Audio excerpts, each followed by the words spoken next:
Listen up, get ready, I'm not gonna take no more. There's a revolution, a revelation going on in my soul. Buckle up, get ready, we're not gonna sit back. Okay, citizens of the world, welcome back to Live from the Heartland for the week of January 16th. And it's always a pleasure to talk with my cousin Adam, and he does some really interesting sports reporting for us. Adam is a trainer, actor. He played football at Northwestern years back. And we usually talk sports once a month on this show. But today, since we already talked a little bit about Brazilian soccer and the World Cup and travel arrangements with our last guest, Brian Meir, down in Brazil, Adam's going to talk today about health and fitness and a regimen you all might want to follow.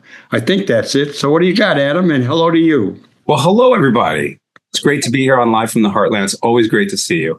Thank you so much for having me on the show. Yes, I've often been on the show, and my usual topic is sports. But as I've often said when I've given my sports report, what's even more fun than watching sports is playing sports. And I strongly encourage people to get out there and get involved.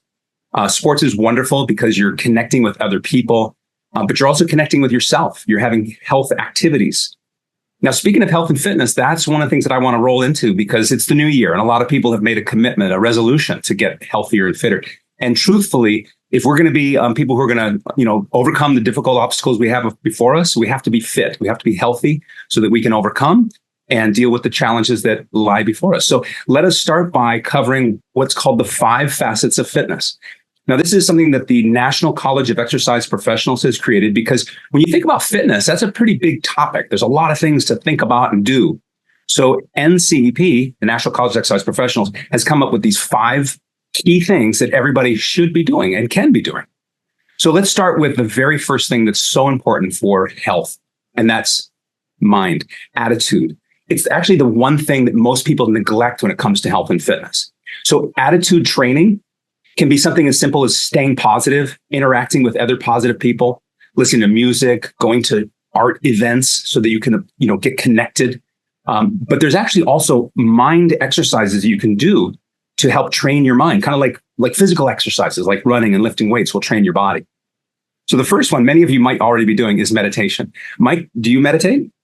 I don't think officially. I never really. I do try to clear my mind and breathe deeply and, periodically.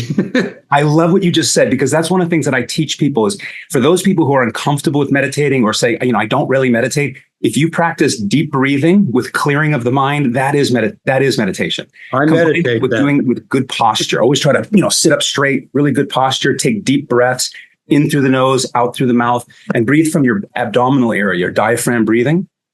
Another exercise of the mind is affirmations, short, powerful statements that you say that affirm or make strong in your subconscious mind certain thoughts, beliefs, and attitudes. Visualization is another mind training technique. And then anchoring. I won't go into great detail on anchoring, but that's how you can create a connection between a physical gesture and a power word and an emotional state, that Zen zone, that flow state. Athletes actually do this all the time. When the sports team comes out and they all put their hands in the huddle and they all say, win on 3, 1, 2, 3, win. It builds this excitement inside of them. And that hand gesture touch, and we all say it together, anchors or connects you emotionally to that.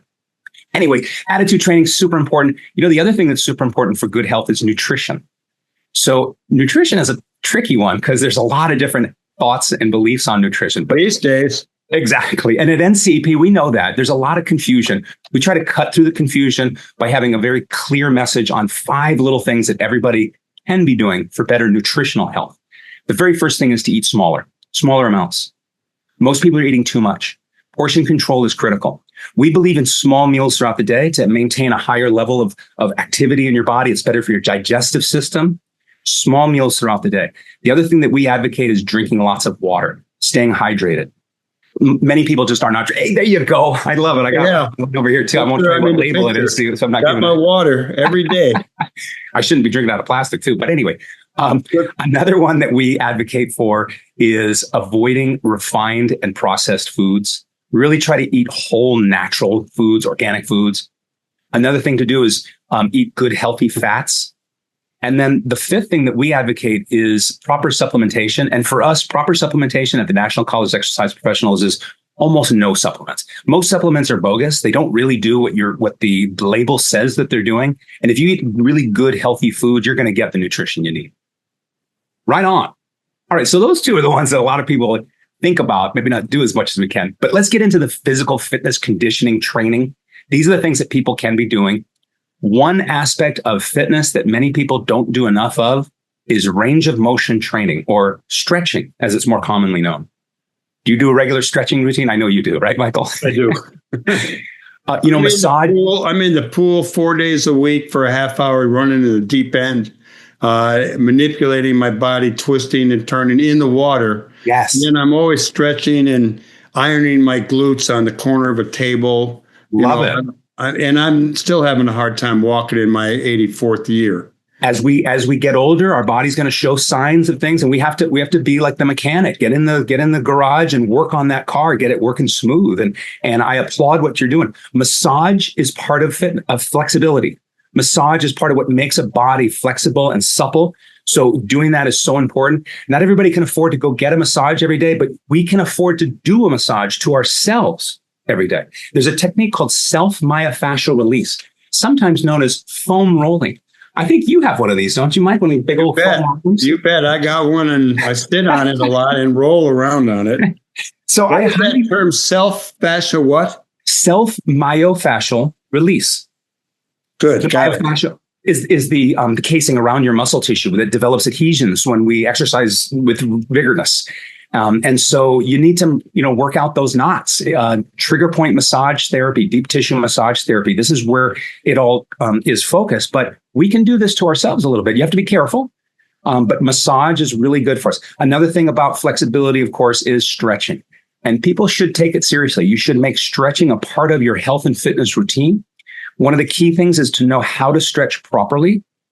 And part of that is to stretch with movement before you exercise. It's called active dynamic stretching. The more traditional idea of stretching, where you sit on the ground and you spread your legs, you try to touch your toe, that kind of thing is fine at the end of a workout. That's called static, passive stretching. The problem is a lot of people have done that type of stretching aggressively and before their workouts, often leading to injuries. And so some people, just don't do stretching enough. Anyway, let's move to the most important one. Well, one of my favorites anyway, and that's weightlifting, resistance training. So it is an absolute fact. People should lift weights. Lifting weights is going to make your body respond and get stronger. I highly recommend people get involved with weight training. If you are not currently actively doing weight training, get into it. Find somebody who knows what they're doing. Ask questions, learn about it. It doesn't take a lot of money. You can go online, watch videos, read articles and books. If you can afford to get a personal trainer, I highly recommend it, even for just a few sessions, because getting a good foundation, learning proper technique and form is so critical. Now, here's I'm going to get a little crazy on you a little bit. Well, a little cutting edge and dynamic. And that is, we at NCEP are advocates of what's called functional training. We don't believe in sitting on machines. When you think about most weight rooms, they're filled with machines. See, part of our philosophy is we need to help people get better posture. And most people sit at their job. And most people sit when they go home. And most people, when they go from job to home, they sit. And so the last thing they should do when they exercise is sit down. We need to stand and move and use our own body. Machines take away our own internal efforts. The core strength is turned off on almost every machine you get on. So what we advise is that you do the functional movements of life. The human body has 7 functional movements. That's it. There's nothing else. Every exercise you do in a weight room is one of those or a combination of them. So let's cover those 7 functional movements. Number 1 is squat. People should do squats. Super important exercise, and do them well and properly. Before you add weight, you should be able to go as low as possible. And theoretically, you should be able to go all the way down. Also, another functional movement, pulling and pushing. There's also bend and twist. And then again, for the lower body, lunge and gait, G-A-I-T, walking. If you do it fast, it's running. Those movements are fitness. And what we advise at NCEP is that you do those movements. Don't think like I'm going to do my legs and my back and my arms. Think I'm going to do squats and pulls and pushes and bends and twists and lunges. And I'm going to do some walking, some gait work today. Good stuff, man. Hey, let's move into one more. I got one more for you on the components or facets of fitness. And that's cardiovascular training. Cardiovascular training is often neglected, and it's often not done well for those who do it. The definition of cardiovascular training is elevating your heart rate into a heart rate zone and keeping it there, maintaining it in that zone for a period of time. Depending on what the goal is, that range will differ for everybody. Everybody's a little different, your age and your conditioning. But the key for cardiovascular training is being heart rate zone aware, getting in there and staying in there. By the way, one of the things that many people make a big mistake on when it comes to cardio is doing them for long sessions. Now, unless you're training to run a marathon, cardiovascular exercise should be about 20 minutes, 30 at the most. You get in that zone, you keep it there, you condition your heart, you get that benefit. When I see somebody in a cardio room on a treadmill or an elliptical and they've been there for an hour, and I walk up to them and I say, why are you doing that? Unless they say to me, I'm training for a triathlon or I'm training for a marathon, I could pretty much guarantee you they're going to say, I want to lose weight. And the problem with that is cardiovascular exercise is not the panacea of weight loss. The real key is nutrition. It's what you eat combined with the activities that you do. So getting back to that nutrition component, that's really where it starts. The attitude, of course, that's the number one thing. And then what you put in your mouth. There's I had a boxing coach and he's a really great guy. And he used to say to me, the number one exercise to lose weight? The number one exercise to lose weight is the push away. You got to push yourself away from the table. I've heard that before. I like it, though. Yes. Now, how about you, Mike? What do you got going on for your exercise program? I know you shared earlier you're hitting the pool and the why. Well, that's basically what I do. Besides stretching, laying on the floor, twisting, bending, I do a lot of that. I do 4 times a week, sometimes more, sometimes a day less, but a half hour in the deep end of the pool, just kind of running. And then I do like crunches. Yes. In the 50 crunches, I do like kind of jumping jacks in the deep water.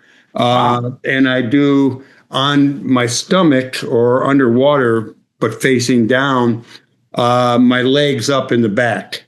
Very good. And there's something out of alignment or something that's been causing me for the last couple of years, difficulty in my walking. But, in the pool, it's fine.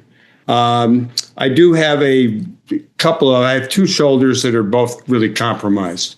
And one I'm probably going to operate on. So I'm figuring out how I get my shoulder fixed and then I'll probably have a meniscus I need worked on.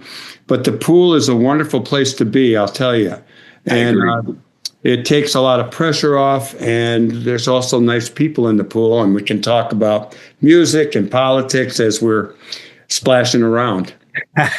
And that's what I wanted to come back to, is just the value of that interconnection with other people. That's what's so great about fitness. Being part of a health club or a fitness club like the YMCA is seeing other people, because fitness and health is about an interconnection as well. And so that is why I want to bring it all back to sports, because sports is what I'm often here talking about. But as I've often said, as much fun it is to watch sports, it's so great to get involved. So I just want to kind of finish up by just talking for a moment about how people can get engaged, get involved with sports in your community.